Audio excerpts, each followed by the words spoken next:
O tema para hoje é o uso da Constituição Federal para entender o funcionamento dos três poderes. Explique-nos. Perfeito, Calhel. Rapaz, o tema foi muito adequado, porque a gente já vai fazer uma conexão até com o que o quadro anterior citou, né, o do Irlânio. A gente vai terminar falando exatamente disso, porque foi exatamente por causa dessa repercussão, desse julgamento da suposta descriminalização do uso de maconha, que a gente foi puxar esse tema. Muito bem. Como é que funciona aí a Constituição? Primeiro, a Constituição, quantos anos tem a Constituição?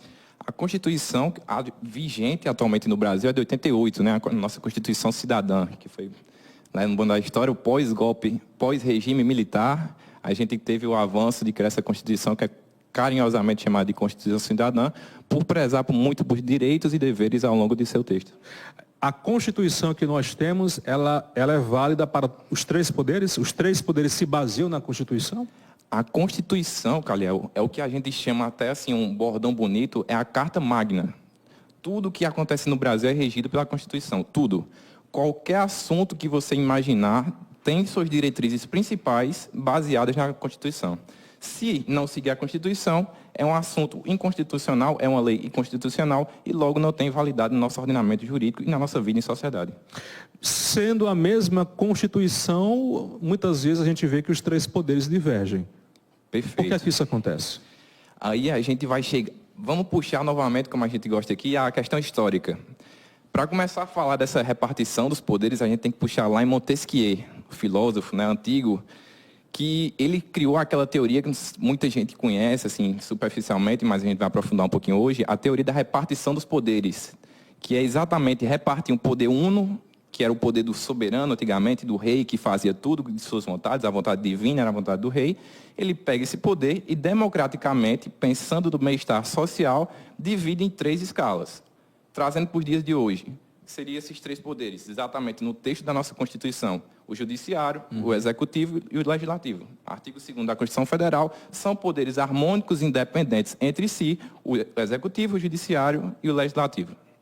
Muito bem. Funciona de fato? Vamos lá, vamos entrar num assunto que é o auge da polêmica nos dias atuais. Vamos falar para o Brasil. Os três poderes no Brasil hoje, eles estão funcionando de fato, e aí eu já complemento.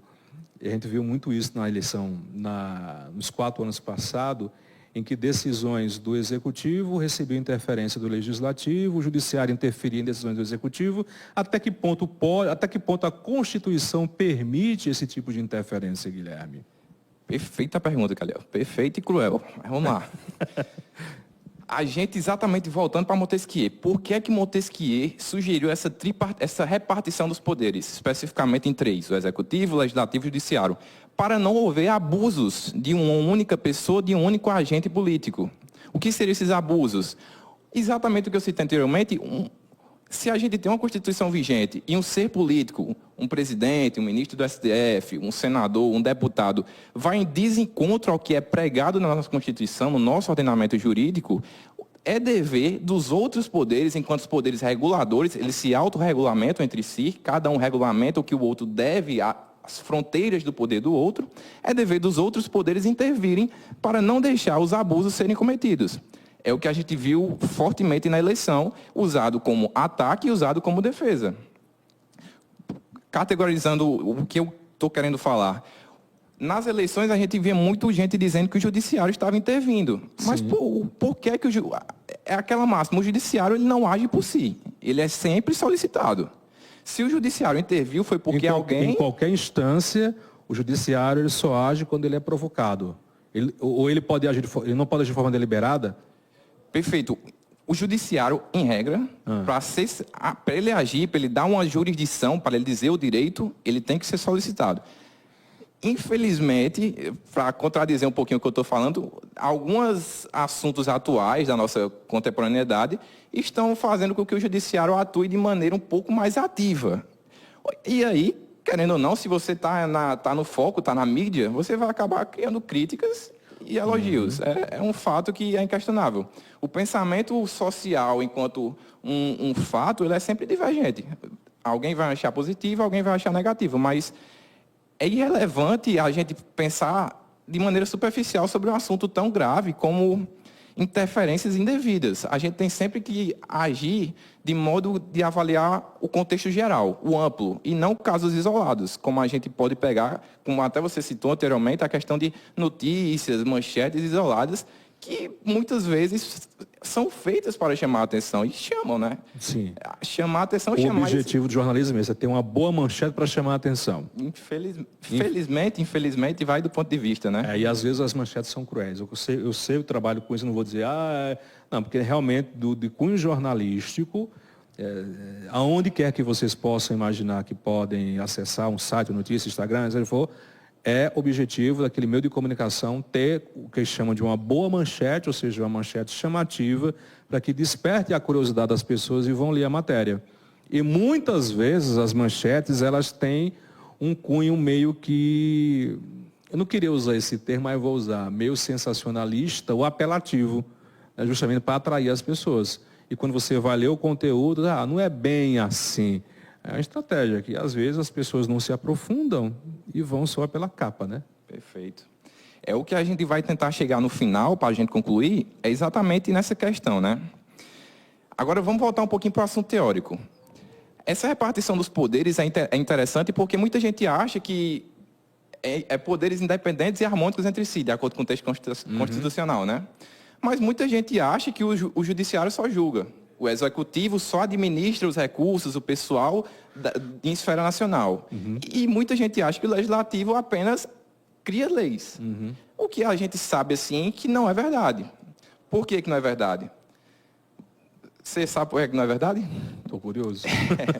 Por que não é verdade? Porque o executivo, ele tem funções atípicas. O que são essas funções atípicas? Ora, se a função típica do executivo, que é o que a gente está falando agora, é administrar o orçamento, administrar o pessoal em esfera de pessoas, em esfera de orçamento, ele também tem as funções atípicas, que consistem em julgar. Como julgar? PAD. Muita gente vai lembrar do termo PAD, Processo Administrativo Disciplinar, que é uma espécie de julgamento que vai decidir se o servidor continua, de maneira geral, continua ou não no cargo. E também pode julgar nessa maneira e também pode legislar através de 2 institutos específicos, que a gente também conhece, que foi muito alvo de críticas no governo passado, que são os decretos e as medidas provisórias, que são medidas de impor uma lei temporária, muitas vezes, mas que você impõe enquanto o presidente da República impõe uma lei sem passar pelo crivo do quem deveria criar a lei realmente, que é a função típica, que a gente vai falar agora também, que é exatamente do legislativo. Aqui a gente já entra novamente no legislativo. O legislativo também julga. Quem é que julga o presidente da República por crimes? Quem foi que fez o Congresso? Aquele lindo impeachment da Dilma, aquele belíssimo ato político que a gente viveu recentemente? O Congresso. Quem foi que poderia, caso fosse a ocasião, julgar os ministros do STF por alguns eventuais ações suas? Congresso Nacional. Teoricamente, ele vai julgar, vai legislar e também vai administrar orçamento, enquanto o pessoal que eles têm ordenamento próprio lá e recursos, que é o caso das emendas parlamentares. E, novamente, o judiciário de mesmo modo. Se existe uma lacuna, a gente costuma usar esse termo lacuna, e o legislativo e o executivo não atua, o legislativo não atua, o judiciário vai atuar, chegando exatamente no assunto do nosso comentarista anterior, vai atuar para tentar resolver de maneira mais eficaz e rápida esses assuntos que geram tanto burburinho hoje em dia. Aqui a gente vai chegar exatamente no caso da descriminalização da maconha, que, se a gente for ver, não é bem isso. O STF não está puxando para ele a competência de pegar o texto de lei e dizer, rapaz, não gostei disso aqui não, a maconha vai ser legalizada. Não é assim, não é isso que o STF está falando. O STF, ele vai agir de acordo com parâmetros que são vividos atualmente, até para deixar claro aqui, não existe ninguém preso por usuário, efetivamente usuário, categorizando o usuário, não existe crime de usuário de maconha. Existem pessoas que são pegas com grandes e menores portes, e a partir do caso concreto, o julgamento, o crivo da justiça, vão ser caracterizadas como traficantes ou usuários. Mas pessoas presas por uso de maconha, uso de drogas ilícitas, eu acho que, posso dar quase certeza aqui, que não existe no Brasil ninguém preso por uso de maconha. É verdade. Existe no Brasil, não sei se cabe, enfim, vou perguntar aqui agora, Você falou que o Estado democrático de direito é composto por legislativo, executivo e judiciário, né? Mas existe um outro poder no Brasil que exerce influência gigantesca sobre a população, que é o poder religioso. A religião é um certo poder. Como é que fica a Constituição em relação ao poder religioso, a interferência? Existem leis na Constituição que por exemplo, freia ou dá uma condução para as práticas religiosas, principalmente porque as religiões de hoje geram receita, e geram receita muito alta, na verdade, né? Tem muita gente aí podre de rico às custas de igrejas pelo Brasil afora. A Constituição também exerce essa influência sobre a religião, a instituição religiosa ou não? Perfeito, Calel. A nossa Constituição é clara no que se trata da religião, dizendo que somos um Estado laico. Que é Estado laico? A gente permite todas as religiões de agirem de maneira livre. Questão de privilégios, é o que está tendo muita crítica atualmente, realmente, como você falou. Porque, assim, enquanto a Constituição garante as imunidades, isso aqui não acontece só no Brasil, é no mundo todo. Para a efetiva concretização do direito à religião, do direito à propagação do crivo religioso, ela garante diversos tipos de imunidade, porque aqui eu não vou saber citar, porque realmente não é meu campo, o campo da imunidade tributária, mas que realmente está sendo alvo de diversas críticas, porque, falando aqui um assunto que surgiu numa roda de conversa semanas atrás, seria muito fácil alguém criar uma igreja, perpassando alguns requisitos legais, e jogar todo o patrimônio lá, para não pagar imposto. É o que muitos estão fazendo. E realmente, se você for pensar, como que a gente vai combater isso? Como que a gente vai limitar um direito tão delicado, na minha humilde opinião, o direito mais delicado que existe, que é o direito à religião? Como que a gente vai impor medidas que dificultam o acesso à religião, o acesso a algo... Realmente é um assunto bem delicado, porque mexe com o que há de mais sagrado, literalmente, no ser humano, que é a sua fé, né? E assim...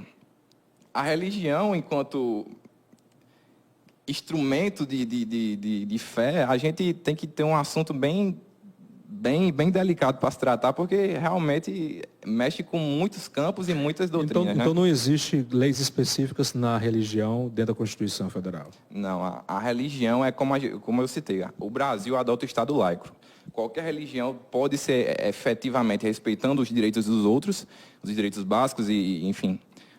A religião pode ser naturalmente efetivada no Brasil e seu exercício é regularizado normalmente. Não existe nenhum impedimento a nenhum tipo de religião. Eu já sou a favor que tem que se repensar na verdade. Eu não estou especificando uma religião, acho que todas as religiões. Por quê? Porque, claro que é um direito seu de profetizar a sua fé, é uma questão é de foro íntimo, na verdade, mas é porque está existindo muita gente de má fé que está usando para esconder... através da fé de certos segmentos religiosos e seitas, e aí a gente vai vendo aí absurdo, manipulação, na frente é uma coisa e por trás tem droga, tem arma, tem tráfico, ou seja, eu acho que é uma coisa que tem que se, não sei agora, mas eu acho que futuramente tem que se rever essas questões. Não é para vetar, limitar o exercício da fé, é para evitar os de má fé usar da fé para se aproveitar das pessoas e cometer crimes como vem se cometendo hoje muito no Brasil e também pelo mundo afora. Perfeito, concordo plenamente. Eu acho que é um dos assuntos que são devidamente delicados. Muito polêmico. Delicados. Eu acho que, opinião pessoal aqui também minha, nunca vai chegar a ser debatido, porque é um assunto que causa uma despopularidade enorme para o governante que puxar isso para si, essa pauta. E não traz nenhum benefício. A gente sabe como é que funciona a política. Se não traz benefício imediato, não vai acontecer, né? Guilherme, mais alguma coisa? Só isso mesmo, Calel. Só salientar para vocês que o Brasil ele tem uma Constituição muito interessante no que trata da organização, como o Brasil se organiza. Agora travei. Organizaciona.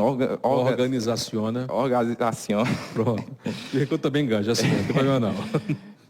Enfim, a nossa Constituição era bem clara. A gente tem essas intervenções de um poder sobre outro exatamente para manter a nossa questão que está lá no texto constitucional, no artigo 2º. São poderes independentes e harmônicos entre si, mas eles devem agir quando um querer se sobressair no outro. Existem fronteiras que não devem ser ultrapassadas. Se elas forem ultrapassadas, existem os mecanismos que devem ser usados para impedir isso e manter o nosso devido funcionamento do Estado Democrático de Direito. Eu acho que deveria ter o estudo da Constituição, não sei se tem alguma disciplina, mas eu acho que nos primeiros anos deveria ter nas escolas o estudo da Constituição. O brasileiro entender o que é a Constituição. Rapaz, eu concordo 105%. Olha, eu tenho certeza que se você for em qualquer lugar do Brasil e fizer uma enquete nas pessoas sobre Constituição, eu acho que 99% não sabe nem do que se trata. Um artigozinho, e as pessoas não vão saber. Isso é muito ruim, Sim. porque aliena, né? Com certeza. E se a gente, eu até falei um tempo atrás aqui, se a gente elencar, porque a gente sabe que é muito difícil implantar mudanças que realmente tragam diferença no âmbito da educação, né? Mas eu acho que a Constituição, apenas a Constituição, não estou nem falando de outros campos dos direitos que levariam mais para o litígio, né? Mas a Constituição, enquanto nossa Carta Magna, deveria sim ser ensinada na escola, porque uma breve leitura a gente vai entender 90% dos problemas que existem aqui, essas discussões que se derivaram de esquerda e de direita, são resolvidas lá. Citando rapidamente aqui, a nossa Constituição traça claramente objetivos a serem cumpridos. Citando aqui rapidamente também, construir uma sociedade livre, justa e igualitária, erradicar a pobreza e a marginalização, reduzir as desigualdades sociais e regionais. Isso aqui está tudo lá no artigo 3º ou artigo 4º, se não me engano, artigo 3º. E essa questão até pode ser alvo no próximo dia, reduzir as desigualdades sociais e regionais. É até pauta recente também na mídia, que é aquela questão do Estado do Sul e do Sudeste se unindo para combater o que seria o avanço do Nordeste, que é um Estado que sofre há anos e precisa se unir e está sendo usado como pretexto para causar mais desigualdade ainda, né? Enfim.